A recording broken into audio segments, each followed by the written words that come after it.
do it. Aaron, welcome to the show, man. Thank you for having me, man. Thank you for having me. Honor to be here. Long overdue, but we're here. You know what I mean? We're here, man. It's all in the divine timing, right? We were talking before we record how we got connected years ago, and now we're finally sitting down to have this interview. And you right off the bat, you're like so much growth in the last 4 or 5 years, however long it's been since we got introduced. And I'm excited to dive into Yeah. your journey and what you're building and the communities that you're reaching and all the fun things in between. But why don't we start out with who is Aaron today, and then we'll break down how you got there. Man, who is Aaron today? Aaron is a work in progress, honestly. Aaron is a work in progress. By definition, I'm a creative director by trade, and so graphic design and creative development and ideology is kind of what I do and what my talents are. Coupled that with talent management and kind of celebrity booking. So, an appearance agent, creative director, and I recently launched a comic, so I'm a comic creator now. Which is amazing, and we'll get into that for sure because I think that's such a fascinating thing to dive into that world. But Yeah. how did you even get into this world? I think I see your posts and I see your reels and I see the worlds that you're in. People like Will Smith and all these other people that you're hanging out with. People Yeah, want to be in that world so badly, and they don't even know how to begin. How did you get your foot in the door? yeah.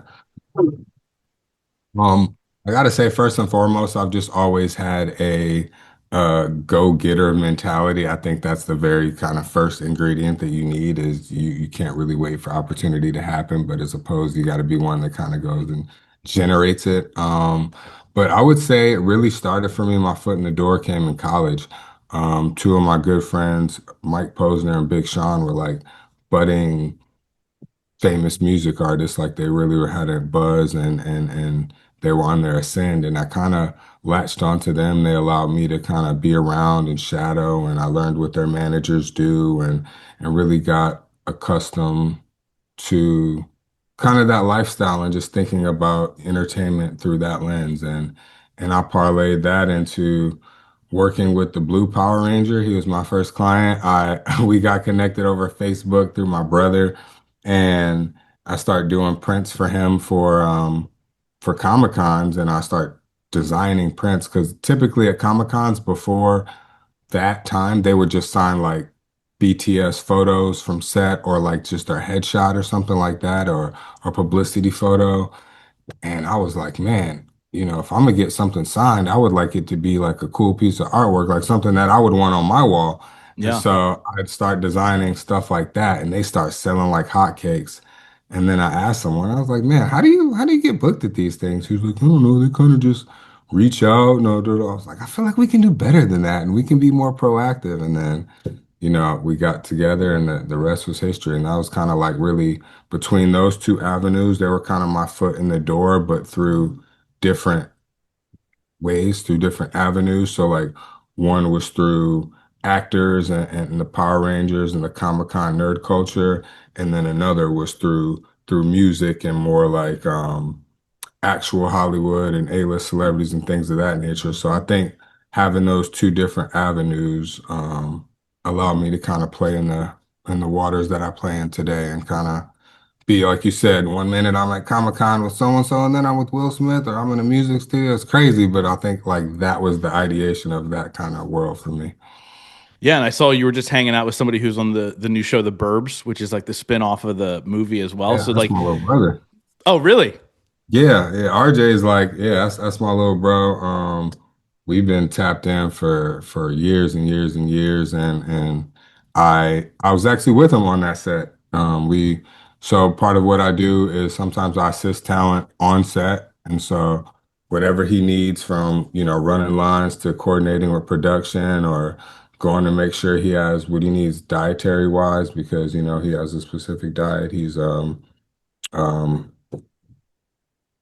diabetic, and so type 1, and so just kind of there for him, and as a result, get to be a fly on the wall of stuff like that, the Burbs and Kiki Palmer, and watching these titans at work, man. It's a cool gig. Yeah, I believe you and I are of the same generation. So when you say I'm working with the Blue Power Ranger, that's like your childhood come to real life, right? Like you, as an Yeah, adult, you get to go, oh my God, this is kind of a crazy moment.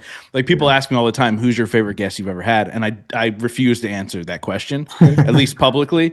yeah, But I always say, the moments where I sit down with somebody who like 14, 12-year-old Justin would be like, this is crazy, right? Like, yeah, Goldberg, the goalie from Mighty Ducks, or Kurt Angle. Like, it's always like those moments where I'm like, okay, I'm sitting down with this person, having an hour-long conversation. yeah, 12-year-old man. Justin would be losing their mind. Like, is there a sense of like, you never lost, because we're going to get into the comic book creation, you never lost your childlike wonder, and that's kind of what led you into this world?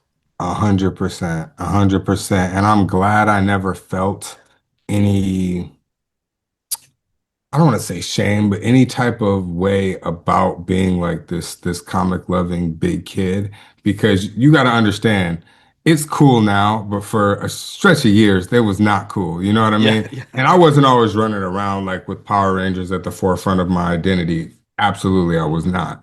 But like Dragon Ball Z, Spider-Man, all these things, absolutely, Nightwing. And so girls like in high school knew I was a nerd, but like they're like, you're lucky you're cute and you're a jock too, but like that's but it was always my thing. So I think 100% staying true to who I am allowed me to kind of really be perfect for kind of what I'm doing now because it's like I'm a fan of it. I get to contribute to the look and the feel and the experience of it in many different avenues. And I get to work with these people, like you said, man. I can't tell you how many times I've had that moment, like whether it was Will Smith or Walter Jones, Zach the Black Ranger, or Sean Schimmel, Goku. I mean, I have a funny story, and I not to name drop, really not to name drop, but we Drop had drop all the we, names, we man. had that moment. So there's a post that went viral from the first time that I introduced Big Sean to Sean Schimmel, who we call Medium Sean Goku. And so Big Sean and Medium Sean are linking up for the first time, and we went over to Sean's house to have a meeting to listen to his album, da da da da. And there was a point where we were all just kind of sitting there, and I took it in, and I went to Sean. I was like, bro, this is crazy. I'm like, we are sitting in your mansion in LA. You're a famous rapper, 200 million albums sold on the wall across from Goku, whom I manage. Like, what is life? And I was like, you know what I mean? I was like, two kids from Detroit, man, who used to emulate these guys in the front yard man, that's crazy. I don't have too many of those moments, but like that was one I just had to take in. Like, this is so cool. Yeah, So, I think it's important too. Like when I talk to entrepreneurs, there are moments in your life where you have to take a step back and be like, "Whoa, like I'm yeah, building something really great." And so many entrepreneurs don't do that. They're just in the yeah, hustle, right? They're in the grind. They're ready for the next thing, the next thing, the next thing. And that's, it's funny. Like the hustle part of it is how you got to where you were. Like I was really yeah, impressed with the idea of how you're like, I saw this hole in these comic cons where they're signing these pictures, right? So how do I mhm, make it more profitable for everybody by selling these images that are artwork and these yeah. people to sign it, right? Like how do you constantly get into these rooms and be the person innovating? Is it you who you are innately? Is it something that you're like overly active trying to be? Like what's that look like for you, that process? No, I think it's almost. I don't want to. What's the word I'm looking for? I don't want to sell myself short, but I think it's almost all innate in me. When I go into spaces, I come to it in a sense of like, what can I bring to the table here? You know what I mean? I have this thing called where I say when I speak at schools, I say remember your ABVs, which is always bring value. And so for Mm, me, that's kind of how I'm looking at every room. So it's like I'll get into that room, and usually I've gotten into that room because I brought value in some sort of capacity. So I'm not necessarily getting in the room like, oh, where can I get in to fit in? But then it just happens like even with the Comic-Con thing, like, you go to a convention and I observe consumer behavior. And so I see where the consumer's eye go on the table. I see what they look at first. I see what it is that makes them walk away, where there's a price or maybe I want to tailor that. Or let's move these prints here. Let's take this off the table. Let's put the prices away and let's just talk to them and engage them, like whatever the case may be. And so I think I just look at rooms like that. It's like Will Smith had told me, um, he was dying to work with Big Sean, and he was like, I admire, the way he strings words together. He's a poet and da da da, and I just want to tap into that creative energy because he's operating on a different wavelength. And as soon as he said that, I said, say less, okay? You know what I mean? And I pulled out my phone. I don't want to be that guy. We're actually friends, man. You can look like he was like, man, that's crazy. And so, you know there I was in a situation where never in a million years would I think, what can I give Will Smith? He has Mhm. everything, but what I could give him was, an organic avenue to someone he wanted to work with. He could have easily DM Big Sean for sure. He didn't need me, but like the organic nature of hey, him just talking about something that he wanted to do and then me being able to make it happen is just, you know, that's how I do it. Yeah, and it's very similar to the way I operate, right? So people ask me all the time, like, how do you become friends with these people you interview? Like, I stay connected with them, we text, we do all these things, and I go, honestly, like, I just find ways to add value, and it goes back to a conversation I had years ago with Ed Milet. We were on the phone, and I ended the conversation with him how I had all my conversations. Let me know how I can support you, right? Mm. Spoiler alert to the end of our conversation. And so when I look at that, right, he was just dead silent on the other end of the phone, right? Now this guy's worth $500 million. At the time, I was maybe making $60,000 a year. Wow. Just asked it innately, and finally he goes, "Hey man, sorry, nobody ever asks me that." And so when you're operating in these rooms with these high level individuals, people always want to take. They Yep. go, what can I get from you? But if you're the person who approaches, and like you said, the ABVs, which I love, like what's the value I can bring into this potential relationship and not have any expectations of a return, it ends Yeah. up getting returned to you tenfold without you even really realizing it, right? Where do you Right. think that came from for you? Because people ask me that, like, oh, why'd you start doing that? I go, I think it was just something I've always done. Yeah. Where it came from, I don't know, man. I really I couldn't pinpoint it. I know my parents always kind of instilled hard work in me, and I like to be a pay it forward kind of guy, and I don't know. I like to try to earn my keep. I don't ever want people to seem like I'm riding coattails or I'm a mooch asking for handouts. Most it's so funny. I'm in a lot of rooms and people will just see me with like a couple of celebrities or one or two and assume like I'm the plus one. And sometimes, many times, they're the plus one. And it's like I'm bringing them into the room to create. And I got to highlight my brother RJ because from the Burbs because he's one of those guys where it's like he brings me into spaces that I wouldn't be in otherwise, and then I do the same. You know what I mean? And it's never like it's never a gatekeeping kind of thing. It's sharing resources, and he introduces me in every room. Like this is Aaron. He's a creative director. He's a producer. He never says like or he's trying to aspire or anything. Like this is what he does. You need to know him, and it's vice versa. Even that Will Smith set was a closed set, and I was like. RJ, you pulling up. You know what I mean? You need to meet these people. You need to let them know who you are. And yeah, they already knew who he was. And so it's just like organic and just being authentic like that is big for me. But I don't know where I learned it. I think it's just how I'm wired, man. You know what I mean? I'm from Detroit. That's how we do. Yeah. So I again every time I think of your story or I'm seeing, your post on Instagram, you are somebody who sees opportunities everywhere you go. Yeah. Right? And to me that's a mindset thing. That's how you approach certain things instead of going, "Oh, what's wrong?" or I'm the broken one, all these potential mindsets you can have. You go, "Oh, Yeah. there's opportunity in every room." So how do you show up 100% into every room? Sometimes being the person nobody really knows. Yeah. You show up with humility and hunger. You show up ready to work, ready to learn above all else.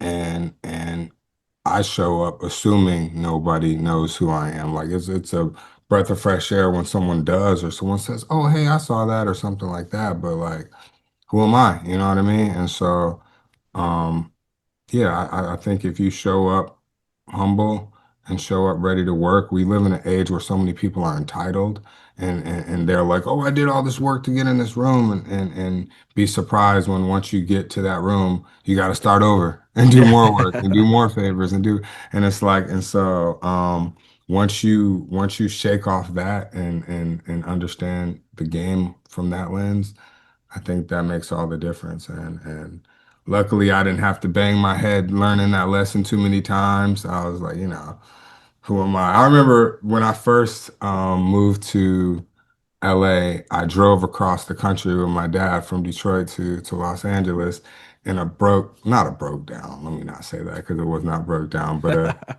a beat up, had some miles on it. Old Ford Taurus, right? Rust on the side, da da da. And right before I was about to throw in the towel on LA, like 5 months in, um, I got a job at Fox Sports, and I pulled into the Fox Sports lot, Pico Boulevard in Beverly Hills, and they valet your car, and that I'm looking at the lot, and I got the worst car in the lot by a mile. I'm like, oh, and so it was one of those things where it's just like, yo, but that's a good thing. I said, if I got the worst car in the lot, I'm in the right lot. I'm in the right building. I'm in the right room. And and I kind of took that philosophy. So in every room and every level I get to, I kind of prepare and know that I'm gonna be at the bottom of this, and it's where I can bring value and where I can fit in, and not even try and force my agenda. You know what I mean? It's like like you. How can I support you? What can I do? And luckily I've amassed enough skills and enough of a network that I usually have a solution to what you're looking for. So Yeah. it works out. Yeah. Yeah, like the ultimate problem solver. I could see you now pulling into that lot, handing over your keys to the valet, and being like, "Oh, sorry about that. Sorry about this one, man. This is this is what I got." I was That's the all I dude. got, babe. But it was so cool because not to get, racial or anything, but like at Fox Sports, it was a lot of upper class white people and the valet guys were all like Mexican dudes, da da da. So they like seeing a young black guy, not like an intern or anything, like, a higher level come in there and they were super cool with me. They would hook me up. They would wash my weak ass car sometimes. And I'd be like, oh, you already had to do that, man. They're like, you got it, fool, you got it. So I appreciate them. That's awesome. Yeah, I was the poor kid in a rich school as I pulled in. Now so I'm going to preface this because my car, when you look back for a high schooler, was pretty okay. Okay. I mean, it was older. It was a '95 Ford Mustang, but it was like V6. It had this weird, like I bought it, had a Okay. really weird big spoiler on it, had white rims, and it was a white. It was You were janky. loud. You were a I little paid for loud. I paid for it myself, but I would pull in between like two brand new BMWs every day, right? And when you're doing that, when you're the person like showing up like that, you're like, oh man, this Yeah. is kind of embarrassing. Yeah. But when you look back, that's the character piece. Like Yeah. that's building the character. And I think that's all part of why we are the way we are, as far as like, hey, let me know how I can add value, right? Because we're just grateful for the life that we're living and the I life we've been think able to create. I think you hit it on the head with that. And I didn't really dissect it like that, but you're absolutely right. And that's how my dad treated me. And so you were the broke kid, and I kind of was too, but my dad treated us like we were broker than we were. That was the problem. And for me, I'm like, bro, I grew up in Southfield, Michigan in the suburbs of Detroit, and I'm like, I would rather live in Detroit. If you're not going to give us anything, put me around other people that don't have shit. And I was like, but you got me out here in Birmingham with the haves. And so I didn't even have a hoopty car to pull up to school with. I'm catching rides and using my mom's van and driving her to work so I can take the car. It wasn't until I went to college that my dad got me a car. But like you said, you got your own car. So I was too busy doing so many extra activities. It was hard for me to have a job, so I didn't get my own. But yeah, Yeah, respect well, to you. dude, But I know that life. I had no other choice, man. I was like, I need a car. I can't walk everywhere. Like Uber wasn't a thing then. And 2 years Bad. prior, my mom's car got repossessed. So like she wasn't buying me a car. Oh, That's for dang sure, right? So like yeah. it's an Heck yeah. interesting kind of dichotomy as you kind of go through. Yeah. And now me and my wife we do really well, and the kids will get cars and they'll get college paid for, and all these things, and it's a blessing, and I hope that they see the blessing. I think that's the thing, right? Just see the And blessings. I think the sweet spot, spoken from a guy who is not a parent, is like, how can we give them the resources and things that we didn't have while still giving them the toughness and the grit and the things from not having. So it's like it's hard to you can't be from the hood and have a silver spoon in your mouth. You know, you can't Yeah. have both, but it's like the balance of both. If you can find like a healthy medium of giving them that head start in life and really making them work for it, then I think your kids are gonna go real far.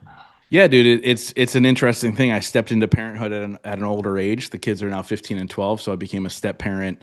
I mean, I've been with my wife for 7 years, so I've been in their life for that amount of time. It's the hardest Mhm. thing in the world, dude. Like it's the hardest thing in the world for sure. But what I love what you're doing is like you go speak to schools and you're pouring into them, so you're helping that next generation, even though you don't have your own kids yet. Why is that important to you? Yeah.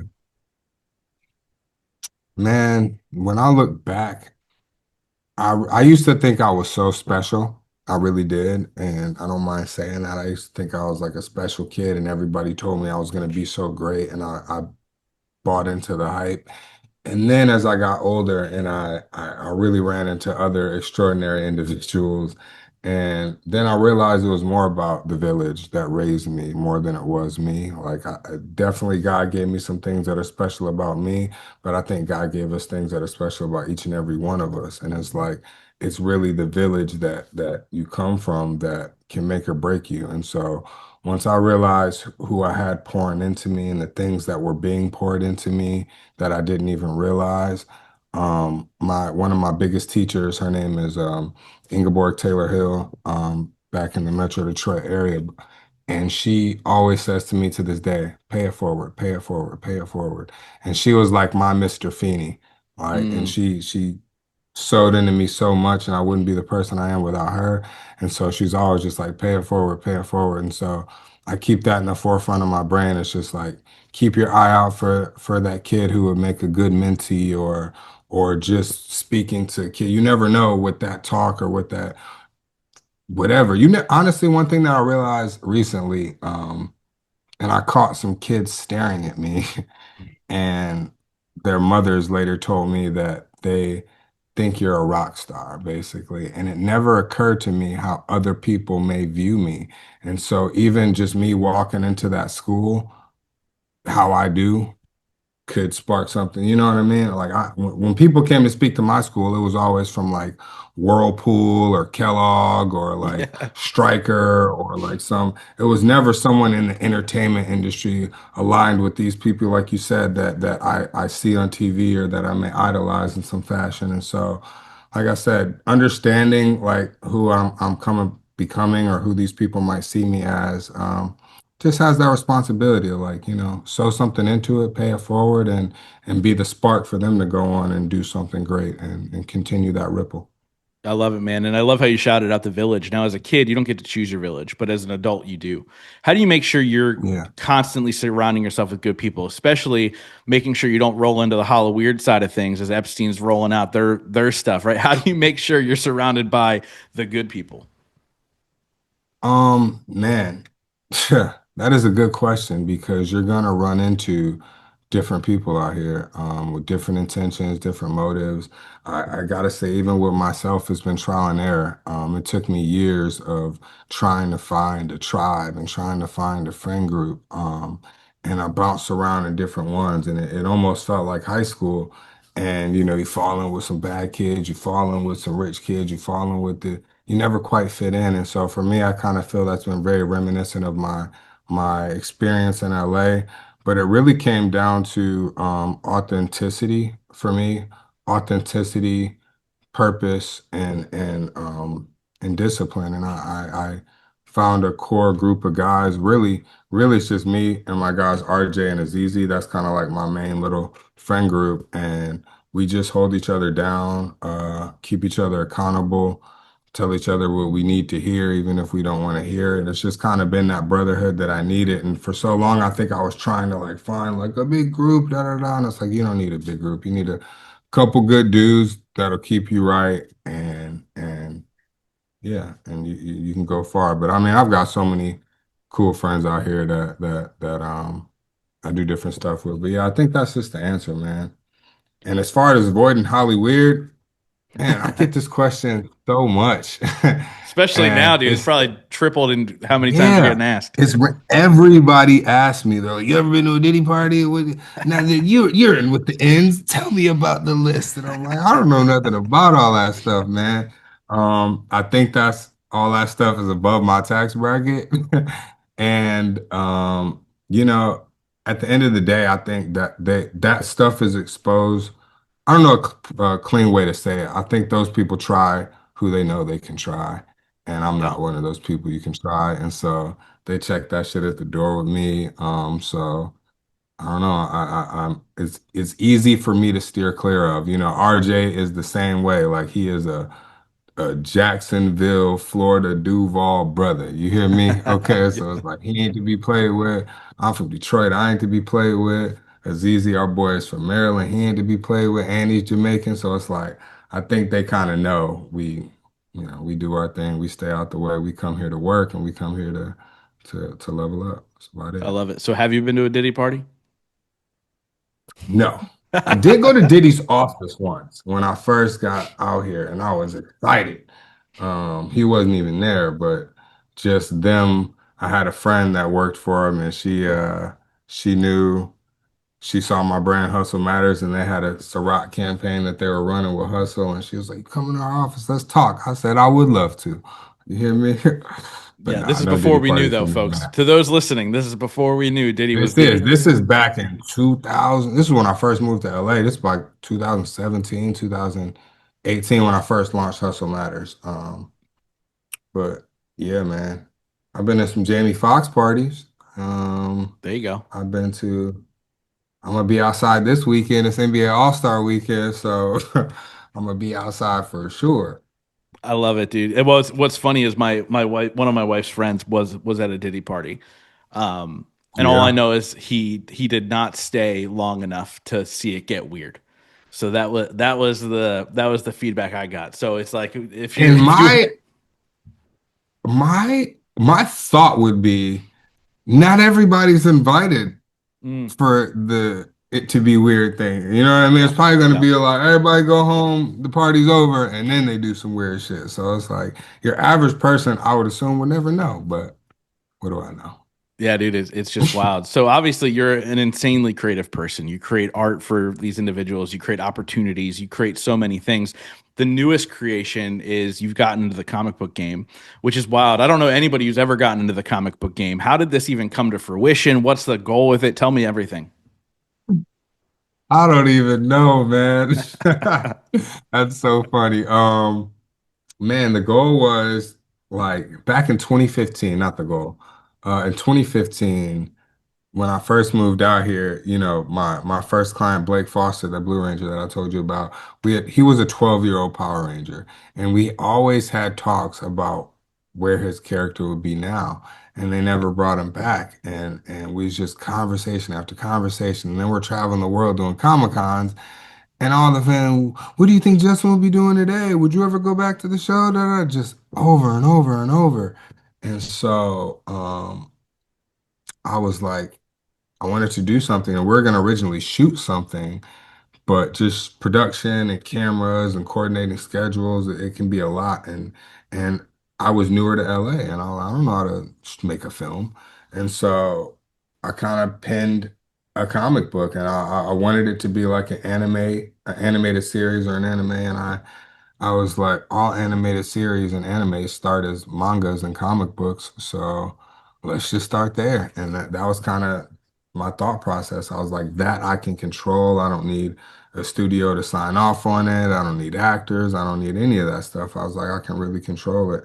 And so I wrote this story for Power Rangers and and I showed it to the late great Jason David Frank, the Green and White Ranger, and he loved it. And he was like, dude, he was like, this is good. He was like, but take it from me.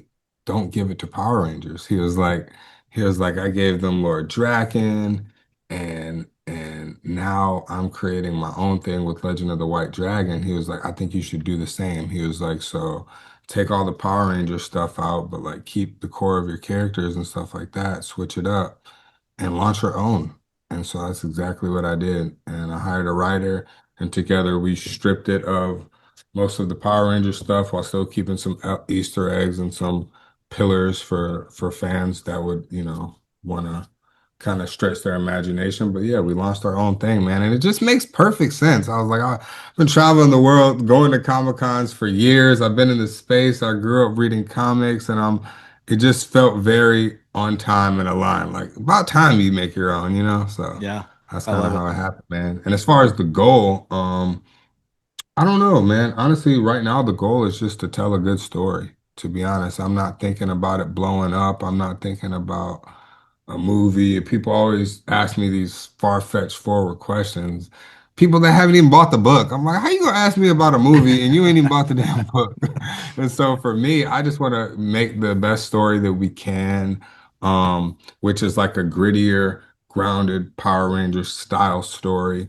And so it's like if you were a kid back then, like you and I, and you're growing up now and you're hungry for something more mature, something more bloody that deals with adult themes, a lot of the ways that Mighty Morphin Power Rangers dealt with kid themes and bullying and being a good person. And so it's like we're gonna be dealing with trauma and adult issues and real world issues. So um I'm excited to kind of tell these stories through this lens. I do want to go on record saying, you know, our new our new team of Phantoms is largely a biracial team. So a lot of characters that are black and brown, and people always complain like, we don't want to see a black Superman or we don't want to just make a new hero. Exactly what I've done. You know what I mean? So this isn't trying to change what was. This is trying to create a space and tell different stories and it really, yeah, it's really its own thing. So I'm excited about it. It's one of the it's one of the most fulfilling things I've ever done with my career, to be honest with you. So I I'm love having it. a blast with it. I love it. So where can Yeah. people go to grab their copies? They can grab it at phantomforcecomic.com. You can learn more about the universe there. Like you can look into the world lore, see some of the characters, see some of the villains, look at the abouts and things of that nature. You can even download a free copy of issue zero, which is actually just the first half of issue one. We're calling it issue zero. So you can download that as a teaser for free. Know that the story picks up for real in issue two. That's where most of the action lies. We have to do the backstories and exposition, but it's dope. And then we're on all socials at Phantom Force Comic. We've been going viral with some of our videos lately. So TikTok and Instagram, check us out. I love it, man. So you sent over the first two copy or first, what are they called? First two volumes or first Issues. two issues. There you Yeah. go. You can tell Issues. I'm not Yes, a sir. comic book guy. It's And all good. It's but, all good. but dude, you're spot on with it, right? Like it is definitely, a more mature type of story. The action does pick up in the second issue for sure. But Yeah. my favorite part of any like superhero story is the origin story. Like how did this even come to Yeah. be?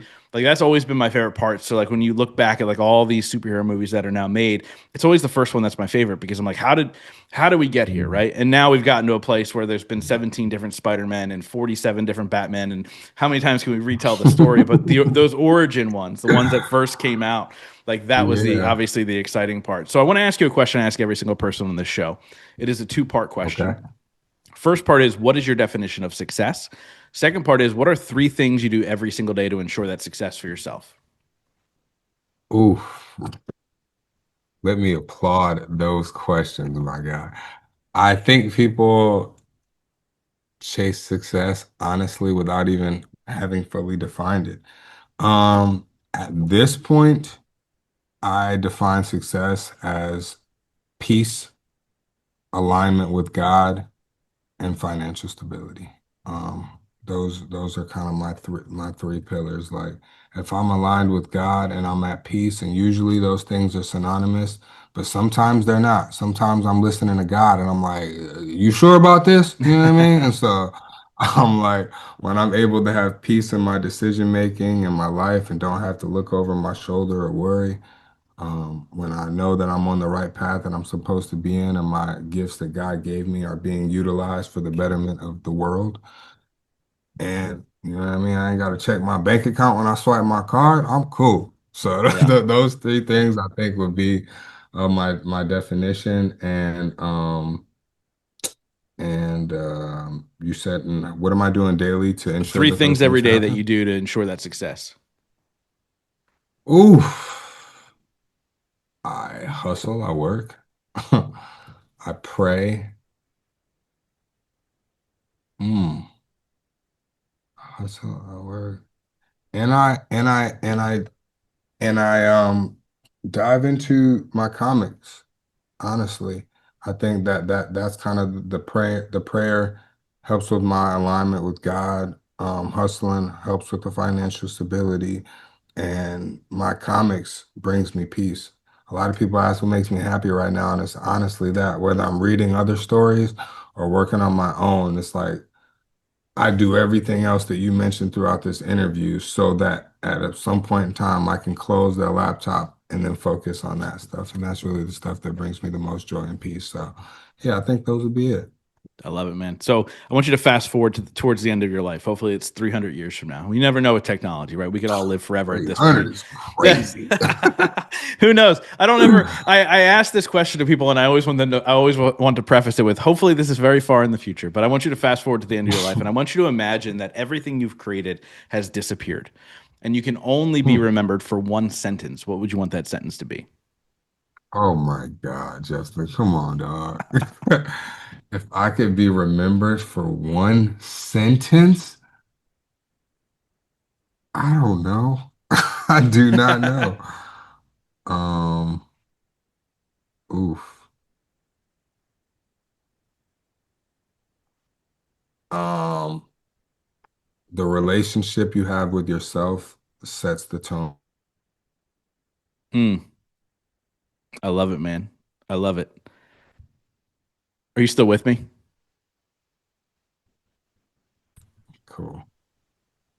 No, dude, I love that answer. And it's so funny. I ask people that question because it's this great reflection of like, what is my purpose, right? Like, if you know, we create all these things, and like obviously, I've created. I'll be at 600 episodes in 2 weeks on this podcast over the course of the last 10 years, Congrats, man. which is Whew. insane. So it's going to be in my will Crazy. that whoever That's ever amazing. gets my stuff, they have to pay to keep my podcast up.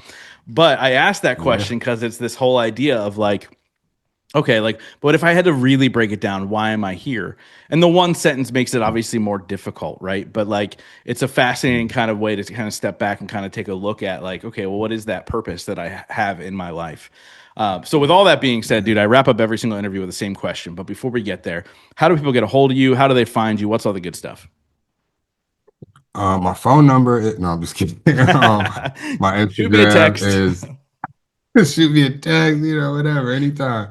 Open book. Now I'm online pretty much at Aaron Coney. On Instagram, it's at Aaron.Coney, but pretty much everything else is straightforward. At Hustle Media, at Hustle Matters, across all the socials, and our website is hustlemattersentertainment.com. So, yep. Sweet, man. Like I said, I wrap up every single interview with the same question. Since the show is called The Growth Now Movement, that question is, in your life, what has been your biggest moment of growth? Mm, you know, I've had two, but I always recall the first one because it was so visceral for me and I just experienced nothing like it. And it was around when I was turning 30 years old. Before I was turning 30, I was just feeling off. Everything in me and everything in my body was feeling off, and I couldn't understand why. And it was because my body was ready to grow, but I didn't understand the concept of that. And so it ended up hitting me like a truck, and I had a real outer body experience. And nothing really happened. It was around the time of a breakup, but I don't associate it with that. But yeah, just I had this period around 30 that it was just extreme time to grow. And I think it was because I was still behaving like a college student and doing all these things. And it was like, yo, this ain't it no more. And so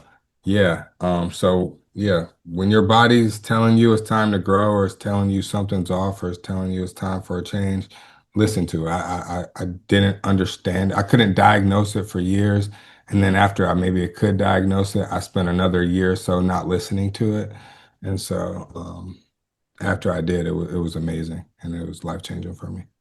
I love it, dude. Aaron, thank you so much, man, for listening to your gifts and giving them to the world and continuing to make an impact with your story and your message. This was amazing. Thank you so much. Likewise, man. Thank you for having me. Thank you for spreading positivity and allowing people to share their stories on a larger scale and keep doing what you're doing, man. The world needs more of you. So I appreciate you too, brother. Thanks, man.